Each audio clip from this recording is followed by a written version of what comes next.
Bismillahirrahmanirrahim. Assalamualaikum warahmatullahi wabarakatuh. Kali ini pembahasan kita akan membahas tentang berbusana muslim dan muslimah, cerminan kepribadian dan keindahan.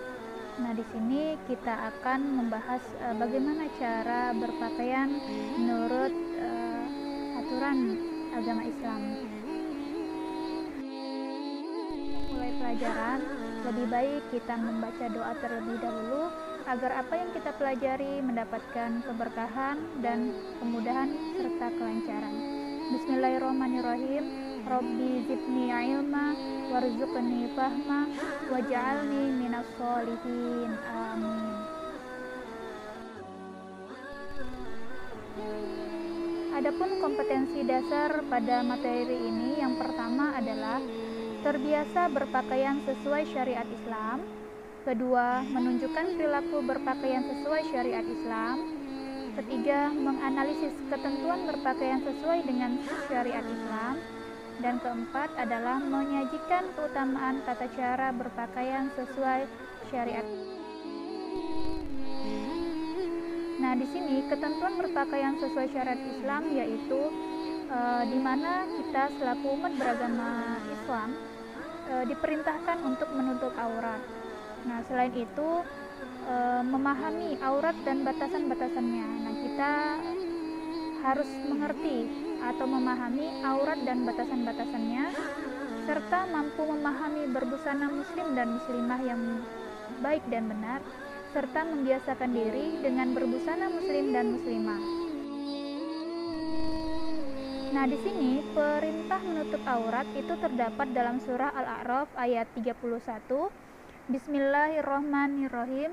Ya bani Adama khuzu zinatakum inda kulli masjidin wa kulu washrabu wa la tusrifu innahu la yuhibbul musyrifin.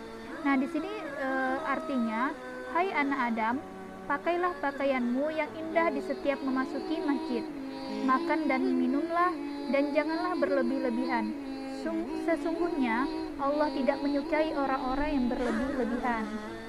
Nah, perintah untuk aurat ini juga merupakan perhiasan yang menutup aurat, yaitu perhiasan yang menutupi aurat yang berupa pakaian, merupakan penghias kemajuan dan merupakan cerminan dari kemajuan peradaban dan kesopanan.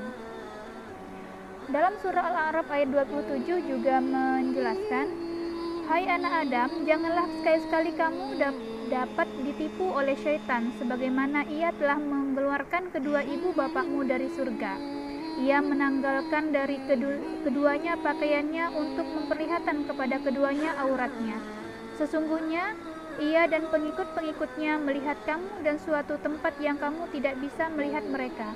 Sesungguhnya kamu melihat dan suatu tempat yang kamu tidak bisa melihat mereka. Sungguhnya kami telah menjadikan syaitan-syaitan itu pemimpin-pemimpin bagi orang-orang yang tidak beriman. Di samping Islam memberikan perintah menutup aurat, Islam juga mengeluarkan larangan membuka aurat sebagaimana sabda Nabi, sesungguhnya kami dilarang bila aurat kami terlihat. Nah, dalam hadis ini dinyatakan bahwa seorang muslim dan muslimah juga dilarang untuk dilarang auratnya terlihat oleh yang bukan mahramnya. Nah, ketika Islam memerintahkan sesuatu pasti terdapat sebuah manfaat. Nah, begitu pula sebaliknya, ketika Islam melarang sesuatu terdapat bahaya bila dilakukan. Ketika aurat terbuka, terdapat banyak bahaya yang ditimbulkan. Bisa terjadi maksiatan, bisa terjadi pemerkosaan dan lain sebagainya. Ketika aurat terbuka, maka akan memicu kejahatan-kejahatan yang berkaitan dengan pemerkosaan dan lain sebagainya. Baik bahaya yang dirasakan di dunia maupun bahaya di akhirat kelak. Nah, di sini baik bahaya dirasakan di dunia yaitu ketika bahayanya kita akan diincar oleh kemaksiatan dan di akhirat akan terkena azab Allah Subhanahu wa ta'ala.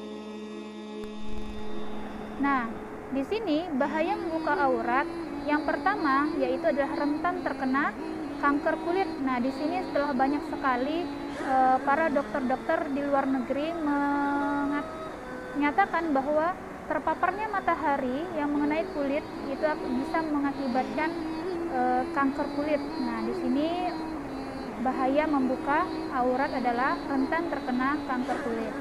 Yang kedua, menjauhkan dari syariat dan akhlak. Nah, di sini ketika kita membuka aurat, maka kita menjauhkan diri dari syariat dan akhlak.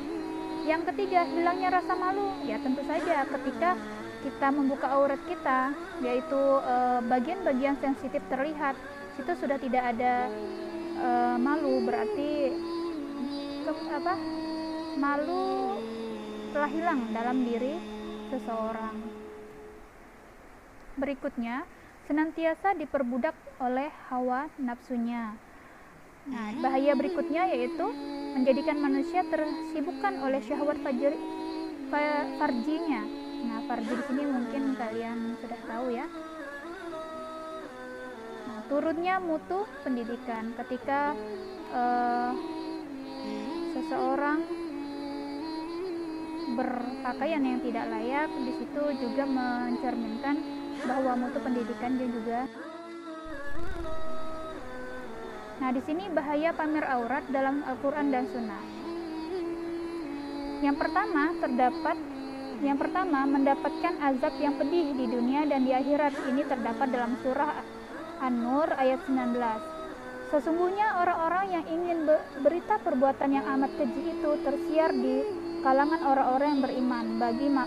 Bagi mereka azab yang pedih di dunia dan di akhirat, dan Allah mengetahui sedangkan kamu tidak mengetahui. An-Nur ayat 19. Nah, yang kedua, tidak akan masuk surga, bahkan wanginya surga, bahkan tidak dapat mencium wanginya bau surga. Nah, ini sabda dari Rasul SAW yang artinya ada dua golongan yang akan masuk neraka, yang keduanya belum pernah aku lihat. Yang pertama, kaum yang memiliki cambuk-cambuk seperti ekor sapi yang digunakan untuk memukuli orang-orang, dan yang kedua, para wanita yang berpakaian tapi telanjang, mereka menggoda dan jalannya berlenggak-lenggok, kepala mereka seperti punuk unta yang miring.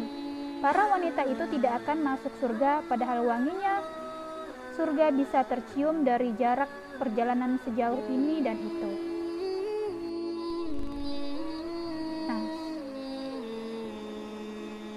Yang ketiga adalah mengumbar aurat atau pamer maksiat, yaitu sebagaimana sabda Nabi SAW, seluruh umatku diampuni dosanya kecuali mereka yang pamer dalam melakukannya, dan bila maksiat itu diingkari, ia akan mendatangkan azab bagi seluruh masyarakatnya. Nabi juga bersabda, sungguh bila manusia melihat kemungkaran tapi mereka tidak berusaha mengubahnya, maka Allah akan menurunkan hukuman bagi mereka semua. Nah, di sini kita akan membahas tentang makna aurat menurut bahasa dan istilah. Menurut bahasa, aurat adalah malu, aib, dan buruk. Atau dapat diartikan pula sesuatu yang tidak baik dipandang, memalukan, dan mengecewakan. Nah, secara istilah, aurat adalah batasan minimal anggota tubuh yang wajib ditutupi. Batas aurat laki-laki dan perempuan. Nah, batasan aurat laki-laki yaitu mulai dari pusar hingga lutut. Nah, jadi aurat laki-laki itu adalah dari lutut sampai pusar, atau sebaliknya dari pusar sampai lutut. Bukan berarti bagian-bagian lain boleh diperlihatkan. Nah, di sini bagian dada pun harus, ya, menurut etika adab. Nah, bagian dada pun juga lebih baik ditutup ketika bertemu dengan orang selain mahramnya, karena dikhawatirkan akan mendatangkan mudarat pada orang tersebut. Dari Amr bin Su'aib berkata, Nabi Sallallahu Alaihi Wasallam bersabda, jika salah seorang dari kalian menikahkan pembantunya, budak perempuan, dengan budak laki-lakinya atau pekerjanya, maka janganlah ia melihat apa yang ada di bawah pusar dan di atas lututnya. Hadis riwayat Abu Daud. Nah, di situ sudah jelas bahwa tidak diperbolehkan untuk melihat aurat laki-laki, yaitu mulai dari pusar sampai lutut. Akan tetapi akan lebih baik jika selain pusar dan lutut juga ditutup agar tidak mengundang syahwat bagi orang yang melihatnya. Sedangkan batasan aurat perempuan yaitu seluruh anggota tubuh kecuali telapak tangan dan wajah. Nah, ini adalah batasan aurat perempuan yaitu seluruh tubuhnya kecuali telapak tangan dan wajah. Dari Aisyah radhiyallahu anha bahwa Asma binti Abu Bakar masuk menemui Rasulullah SAW. Rasul pun berpaling darinya. Beliau bersabda, "Wahai Asma, sesungguhnya seorang perempuan jika telah balik tidak boleh terlihat darinya kecuali ini dan ini." Beliau menunjukkan wajah dan kedua telapak tangannya. Hadis riwayat Abu Daud. Nah, dalam hadis ini bahwa Rasulullah menjelaskan bahwa tidak diperbolehkan seorang wanita melihatkan auratnya, yaitu kecuali muka dan telapak tangan. Makna busana muslimah dan muslim. Busana menurut bahasa Indonesia yaitu pakaian yang lengkap dan indah. Nah, sedangkan secara istilah, busana adalah pakaian yang berbentuk baju, celana, kaos, atau busana lain yang dikenakan manusia untuk menutupi dan melindungi tubuhnya. Nah, sedangkan menurut syariat Islam, busana adalah bukan hanya sekedar menutupi tubuh saja dan melindungi tubuh, tetapi juga menutupi aurat dari orang lain yang bukan mahramnya. Nah, di sini ada makna jilbab. Makna jilbab menurut bahasa Arab yaitu disebut dengan khimar. Nah, sedangkan dalam bahasa Inggris disebut veil, yang artinya yaitu kerudung atau busana yang digunakan oleh seorang muslimah. Nah, ingat ya, yang digunakan oleh seorang muslimah. Maka yang dinamakan jilbab ini yaitu kerudung atau busana yang digunakan oleh seorang muslimah. Sedangkan secara istilah, jilbab adalah merupakan busana yang longgar untuk menutupi seluruh tubuh kecuali muka dan telapak. Nah, di sini ada syarat-syarat busana menurut syariat Islam. Nah, syaratnya dia harus menutup aurat. Nah, syarat sebuah busana menurut syariat Islam itu harus menutup aurat. Ya, yaitu tadi aurat laki-laki dari pusar sampai lutut, sedangkan perempuan auratnya dari seluruh tubuh kecuali seluruh anggota tubuh kecuali muka dan telapak tangan. Syarat kedua yaitu bersih dan suci. Nah, di sini busana itu tidak mesti harus baru selalu ya, akan tapi wajib atau sangat dianjurkan yaitu bersih dan suci. Yang ketiga yaitu bahan yang diperbolehkan dalam syariat Islam. Nah, ada bahan-bahan yang tidak diperbolehkan di dalam syariat Islam. Contoh pakaian atau busana yang nampak atau menerawang, itu tidak diperbolehkan. Nah, itu adalah bahan yang tidak diperbolehkan. Yang berikutnya, tidak tipis dan tidak memperlihatkan lekuk tubuh. Nah, seperti bahan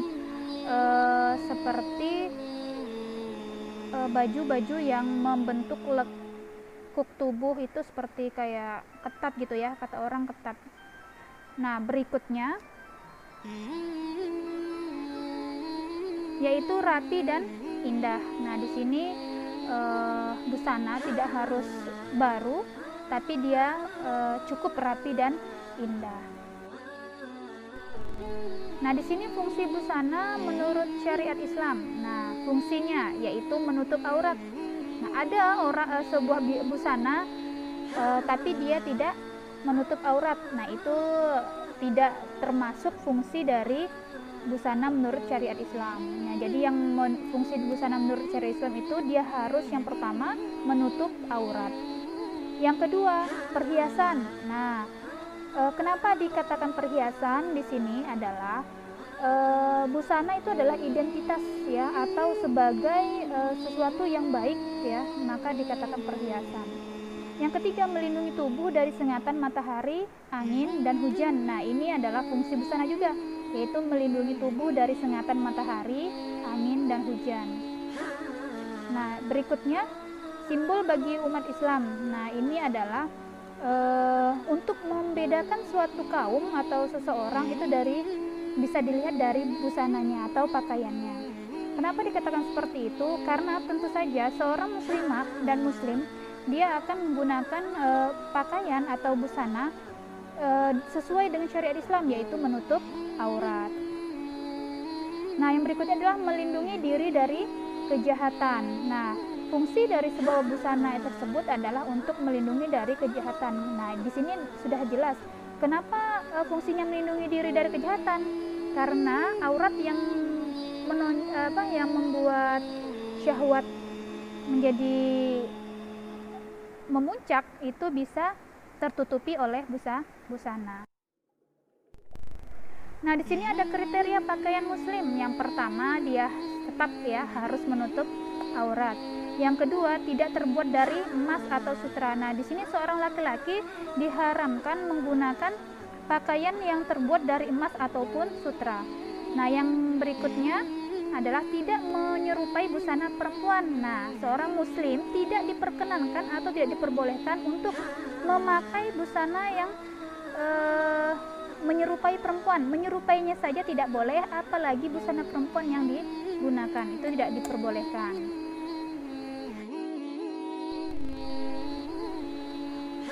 Kriteria pakaian muslimah yaitu dia pertama harus menutup aurat, kedua menggunakan jilbab dan kerudung, yang ketiga adalah tidak tembus pandang, tidak tipis, tidak melihatkan lekuk tubuhnya, dan tidak melihatkan bagian-bagian yang sensitif untuk para laki-laki.